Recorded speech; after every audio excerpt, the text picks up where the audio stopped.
బొమ్మ కథ కంచికి చేరని జన్మ తలరాతను రాసెను బ్రహ్మ ఏ జన్మలో చేసిన కర్మ నా మనసే నాకిక నేస్తం ఒంటరినై మిగిలెను శూన్యం నాకిచ్చెను దేవుడు లోపం కథలెరుగదు నా ఈ కథనం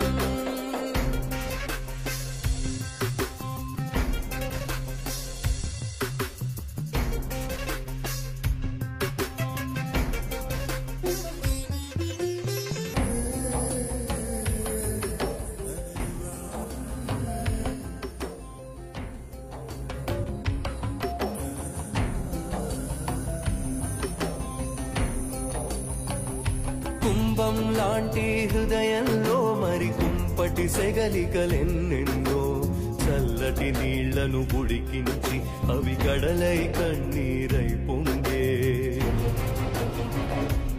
శ్రావణ్ నువ్వు తాళి కట్టు శ్రావణ్ నువ్వు తాళి కట్టు శ్రావణ్ నువ్వు తాళి కట్టు రూపం లేని ఓ శిలకు పులి దెబ్బకు శిల్పం కళావదా జీవం ఉన్న ఈ శిలకు మరి కాంతిని మలిచే ఉలి కలరా కలకలనం మతి దహనం సరిలేనిది నా సమరం నిన్నటి గతమిక ఏమిటని వెను తిరిగితే చీకటి కనబడుగా రేపటి బ్రతుకిక ఎందుకని మది కుమిలెను లోతిక మగగా శుభ తరుణం శుభ శకునం తరిచేరని బహుమానం ప్రతి నిమిషం ఒక నరకం చవి చూసెను నా కథనం విధి ఆడే నాటక బొమ్మ కథ కంచికి చేరని జన్మ తలరాతను రాసెను బ్రహ్మ ఏ జన్మలో చేసిన కర్మ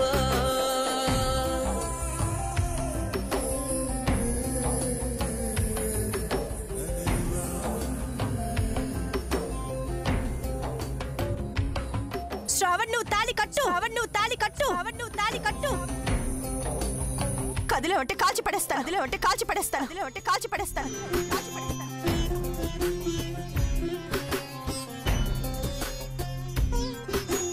విధి ఆడే నాటక బొమ్మ కథ కంచికి చేరని జన్మ తలరాతను రాసెను బ్రహ్మ ఏ జన్మలో చేసిన కర్మ నా మనసే నాకిక నేస్తం ఒంటరినై మిగిలెను శూన్యం నాకిచ్చెను దేవుడు లోపం కథలెరుగదు నా ఈ కథనం ఈ పెళ్లి వల్ల మేమన్నదమ్ములం విడిపోతామన్నది నిజమవుతుందేమో అని భయంగా ఉంది. పూజారి గారు చెప్పింది నిజమవుతుందా?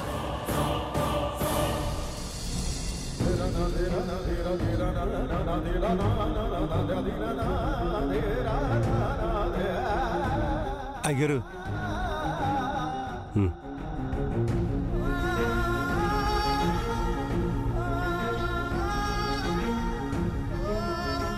ఏమండి భోంచేద్దరు గంటండి.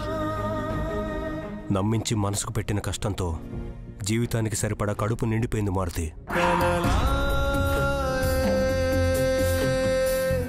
కట్టుకున్న కోట కూలిపోయేనా బరువా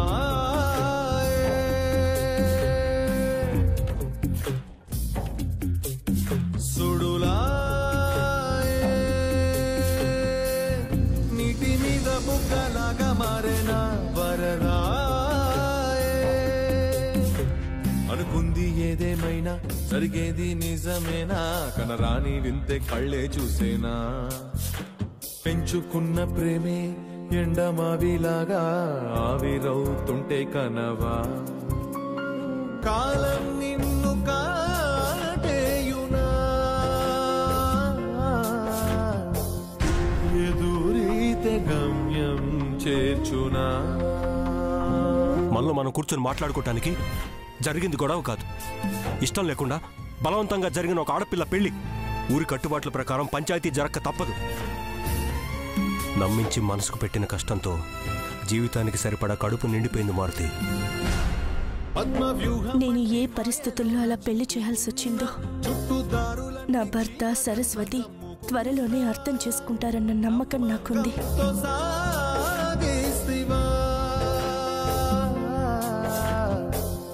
పోరాటంలో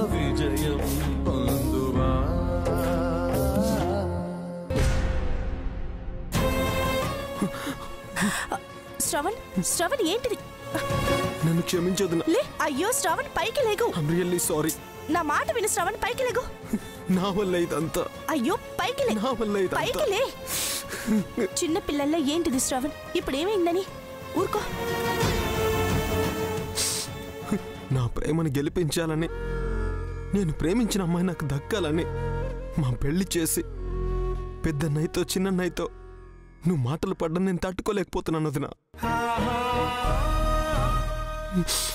నా వల్లే అన్నయ్యకి నీ మీద కోపం వచ్చింది.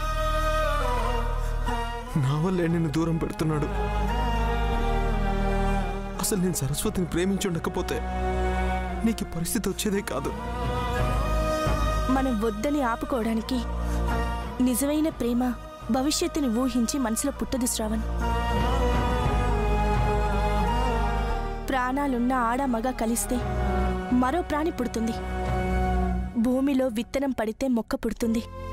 ఈ రెండు రోజులకో నెలలకో సంవత్సరాలకో అంతమైపోతాయి. కానీ ప్రేమ అనేది ఎప్పుడు ఎక్కడ ఎందుకు ఎవరి మీద పుడుతుందో ఏ సైంటిస్టు కనిపెట్టలేదు.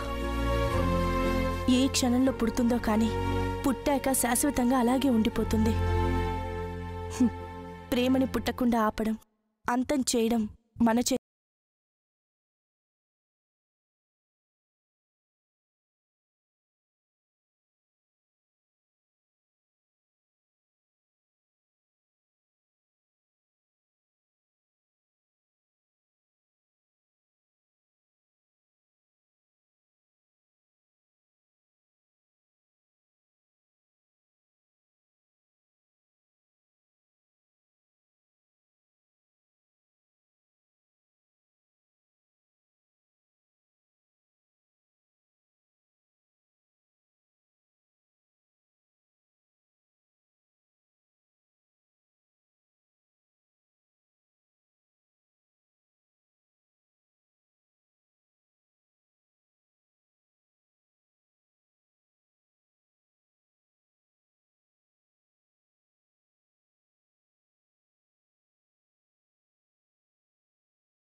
భర్తగా స్వీకరించి ఈ ఇంటి కోడలి బాధ్యత తీసుకునేలా నువ్వే చేయాలి.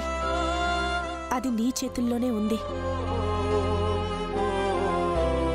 సరస్వతి అర్థం చేసుకోవడానికి కొంచెం టైం పడుతుంది. బట్ సంకల్పంతో నువ్వు సాధించి తీరాలి.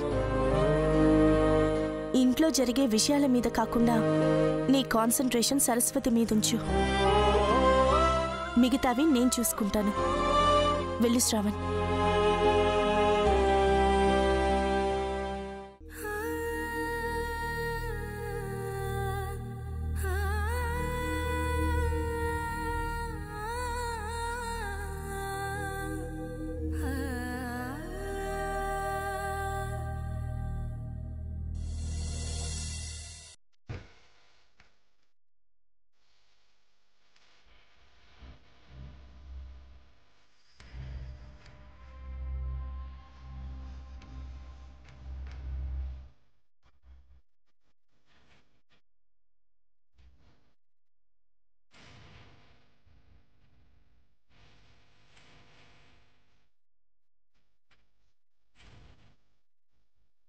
నాన్న, నీ కోరిక ప్రకారం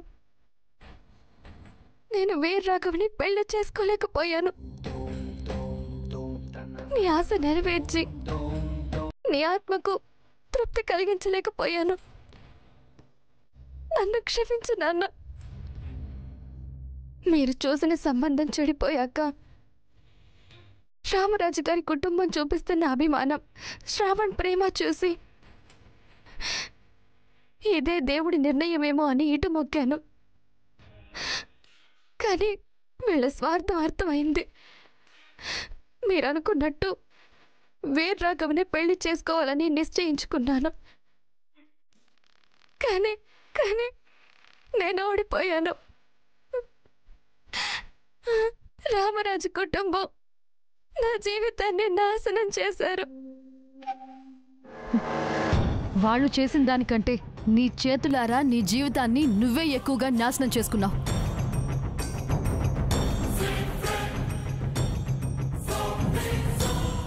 అవును సరస్వతి, నేను ఎంత చెప్పినా వినకుండా ఈ కుటుంబాన్ని నమ్మి ఎవరిని పెళ్లి చేసుకోవాలో తెలుసుకోలేక ఆలస్యం చేసి నీ జీవితాన్ని నువ్వే పాడు చేసుకున్నావు. ఇలాంటిదేదో జరుగుతుందని పగలు ప్రతీకారాలు వద్దు, శ్రావణ్తో పెళ్లి ఇష్టం లేదని చెప్పి వెళ్ళి వీర్రాఘవని పెళ్లి చేసుకుంటానన్నాను. కానీ నువ్వే పీటల మీద పెళ్లి ఆపాల్సిందే, వాళ్ళ పరువు తీయాల్సిందేనని పట్టుబట్టావు. అలా చేయడం వల్ల నేను బలైపోయాను. అందుకు నువ్వు బలవలేదు, పీటల మీద పెళ్లి ఆపడానికి భయపడ్డావు కాబట్టి ఇలా అయింది. సర్లే, జరిగిందేదో జరిగిపోయింది, జరగాల్సింది చూడు. జరగాల్సింది చూడాలా? ఎప్పటికే నాకు జరిగిన అన్యాయం సరిపోదా? ఇంకా ఏం చూడాలి, ఏం చెయ్యాలి? వీళ్ళు మేకతోలు కప్పుకున్న తోడేళ్లు లాంటి వాళ్ళని నీకు తెలిసింది కదా. వీళ్ళు వేసుకున్న మంచితనం అనే మేకప్ని తొలగించి అసలు రంగుని నువ్వే రేపు పంచాయతీలో బయట పెట్టాలి. ఈ కుటుంబాన్ని పొగిడిన నోళ్లే తిట్టాలి, అసహించుకోవాలి. నాకు బలవంతంగా పెళ్లి చేసింది సీతక్క. ఆమె మాట విని నాకు తాళి కట్టింది శ్రావణ్. రామరాజు గారు వాళ్ళు ఏం చేశారు? నీది అమాయకత్వమో మంచితనమో అస్సలు అర్థం కాదు సరస్వతి. సీత మీద రామరాజు చూపించేది నిజమైన ద్వేషం అనుకుంటున్నావా? అంత నటనే. నిన్ను నమ్మించడానికి ఆడుతున్న నాటకం. రేపు పంచాయతీలో నిన్ను సైలెంట్గా ఉంచడానికి డ్రామా ఆడుతున్నారు. నువ్వు గనక కళ్ళు తెరవకపోతే అందరి ముందు భార్యని వెనకేసుకొస్తాడు, అందరూ కలిసిపోతారు. ఇంతకు ముందేమైంది?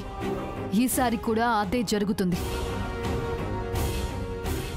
తర్వాత శ్రవణ్తో కాపురం చేయాలని నిన్ను కన్విన్స్ చేస్తారు. వాళ్ళు కన్విన్స్ చేసినంత మాత్రానా ఈసారి వాళ్ళకి విలువిచ్చి కాపురం చేస్తానా? పిచ్చిదానా, అంతవరకు విషయం వెళ్ళకూడదు అంటే నువ్వు ఒక పని చేయాలి. ఏం చెయ్యాలి?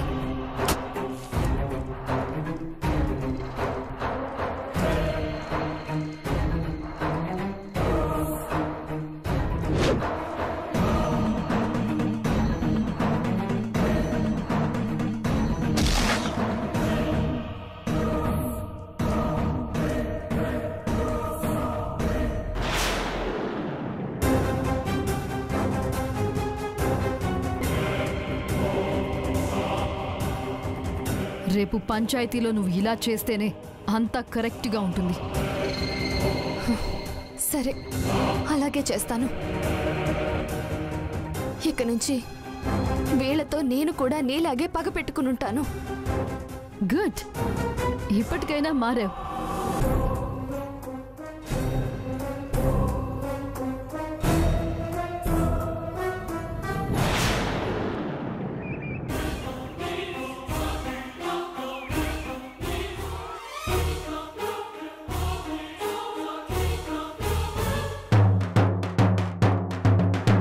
ఇందు మూలంగా 50 మంది గ్రామ ప్రజలకు తెలియజేయనదేమనగా, రామరాజు గారి ఇంట్లో ఆశ్రయం ఉంటున్న సరస్వతి అనే అమ్మాయికి రామరాజు గారి భార్య సీతమ్మ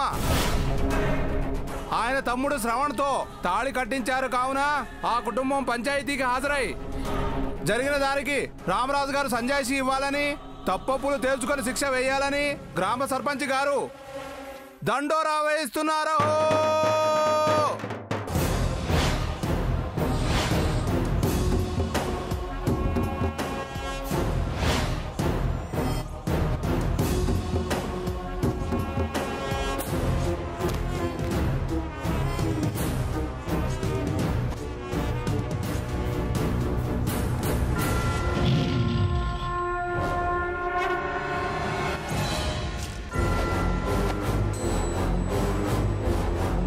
ఆగనే,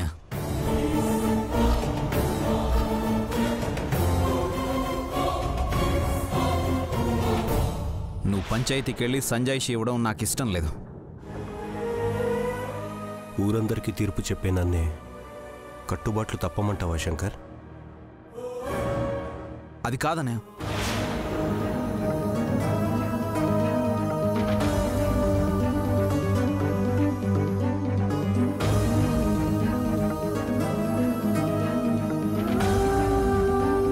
ఏ తప్పు చేయను నువ్వు. సంజయ్ పేరుతో జనం ముందు తల దించుకోవద్దు అంటున్నాను. నీకున్న గౌరవాన్ని పోగొట్టుకోవద్దు అంటున్నాను. నేను తల ఉంచుకుంటున్నానని, దోషిగా నిలబడుతున్నానని నీకున్న బాధ, బాధ్యత తప్పు చేసిన వాళ్ళు కూడా ఉండి ఉంటే ఈరోజు ఈ పరిస్థితి వచ్చుండేది కాదు.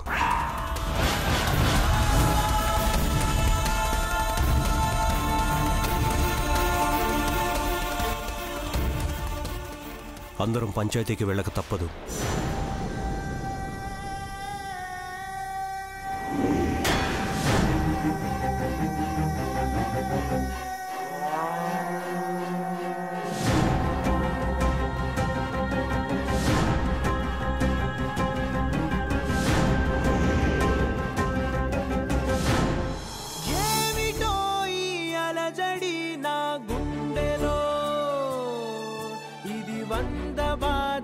కలిసి పెట్టిన నొప్పిరో గాయమై మండుతోంది మనసునా ఎవరితో చెప్పను ఎవరిని నిందించను జాలి మరిచి దేవుడేసిన శిక్షణ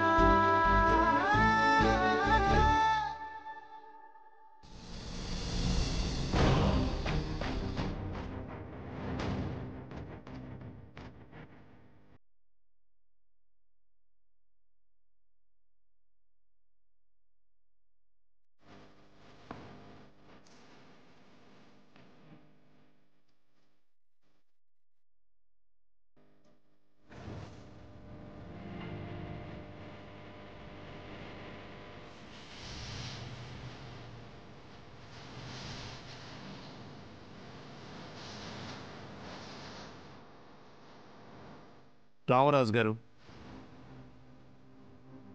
ఈ స్థానంలో కూర్చొని తీర్పు చెప్పే మీరు పంచాయతీ ముందు సంజాయిషీ ఇస్తూ ఇలా నిలబడాల్సి వస్తుందని ఎప్పుడూ అనుకోలేదు.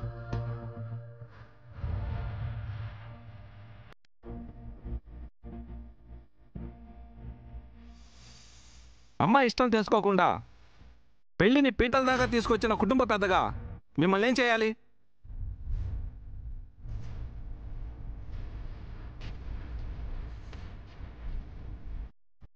పెళ్లి పీటల మీద నుంచి చెప్పకుండా వెళ్ళిపోయిన సరస్వతిని ఏం చేయాలి?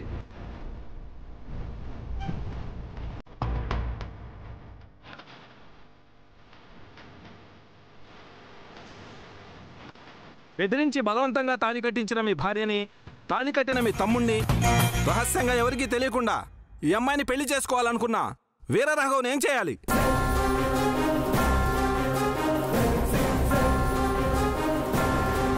ఈ సమస్యకి పరిష్కారం మేం చెప్పిన దానికంటే అన్నీ తెలిసిన మీరు చెప్తూనే బాగుంటుంది.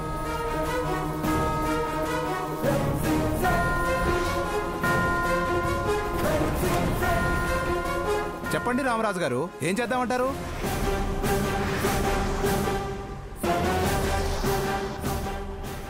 జరిగిన సంఘటనకు ఏం చేద్దామో చెప్పే ముందు మీ అందరికీ నేను ఒక విషయం చెప్పాలి.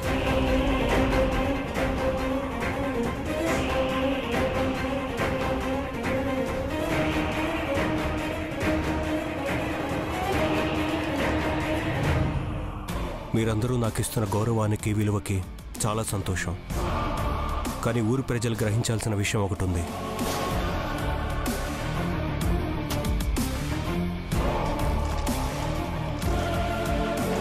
న్యాయం ఎవరికైనా సమానమే. తప్పు చేసింది ఎవరైనా సంజాయిషి చెప్పాల్సిందే. ఊరి కట్టుబాట్లను అనుసరించి పెద్దలు నిర్ణయిస్తే ఆ శిక్ష అనుభవించాల్సిందే.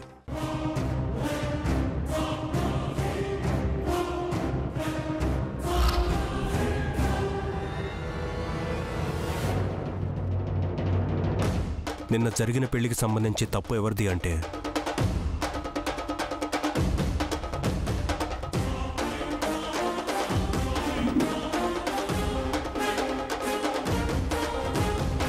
నా తమ్ముడితో పెళ్లి ఇష్టం లేకపోయినా పెళ్లి పీటల దాకా వచ్చి ముహూర్త సమయానికి మండపం వదిలి వెళ్ళిపోయిన సరస్వతిది తప్పు.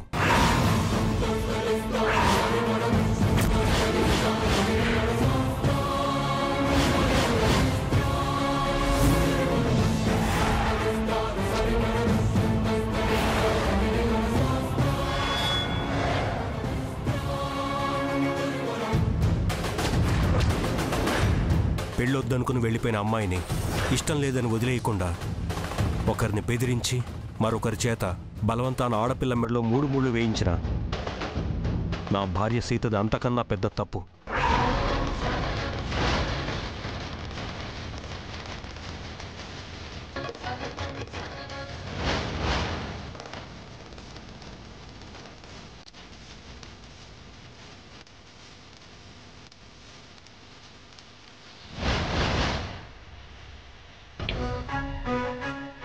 ఆడపిల్లకి ఇష్టం లేని పెళ్లి చేసుకుంటే కాపురం ఎలా చేయాలి, సంసారాన్ని ఎలా ముందుకు నడపాలని ఆలోచించి తాళి కట్టకుండా నా తమ్ముడు వెనకడుగు వేసుంటే అంతకుముందు జరిగిన 2 తప్పులు అక్కడే సర్దుబాటు అయ్యేవి.